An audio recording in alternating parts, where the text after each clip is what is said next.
Hai, selamat datang di Oikitai Podcast. Saya Andi Mirza bersama Profesor Usmar Yusuf. Beliau merupakan guru besar dari Universitas Riau sekaligus sebagai fenomenolog.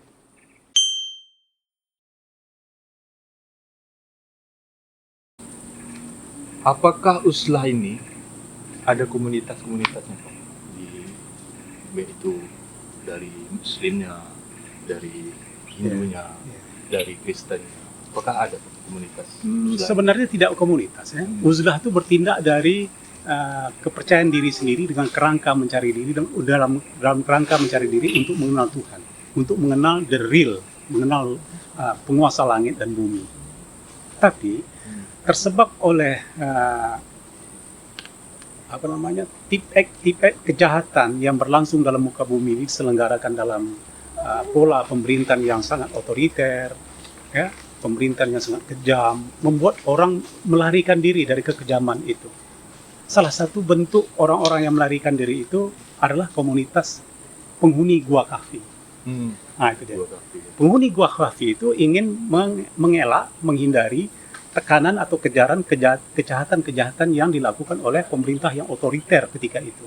Maka akhirnya mereka memutuskan, anak-anak muda ini memutuskan diri keluar dari pusat kerajaan yang sangat banal, yang sangat dangkal, dan kejahatan-kejahatan yang otoritarian itu, mereka melakukan tindakan keluar ini dalam bentuk berkelompok, dalam bentuk komunitas. Disinilah awal kesadaran uzlah berkomunitas itu. Akhirnya mereka menghindari dan bersembunyi pada sebuah titik yang tidak terpetakan. Kalau hari ini mungkin tidak bisa didetek dengan GPS gitu ya.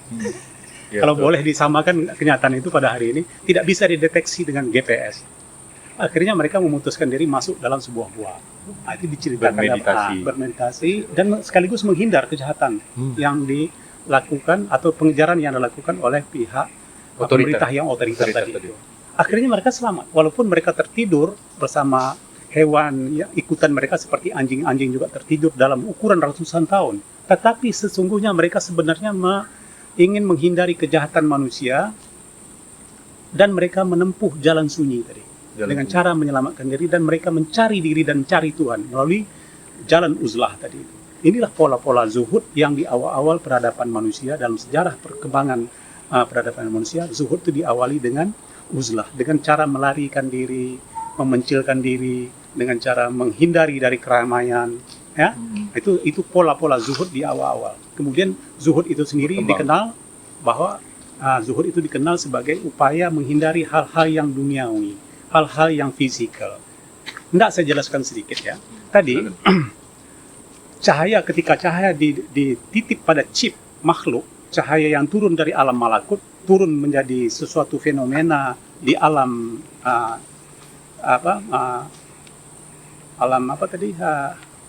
alam dunia ini, alam yang tempat hidup ini segala makhluk. Ini alam fisik, ya. Manusia sebagai alam fisik yang hidup di dunia, yang menyelenggarakan tugas-tugas kemakhlukan tadi itu, dia harus memiliki satu sistem kepercayaan. Tidak boleh dia percaya kepada alam materi, karena dia juga bagian dari materi.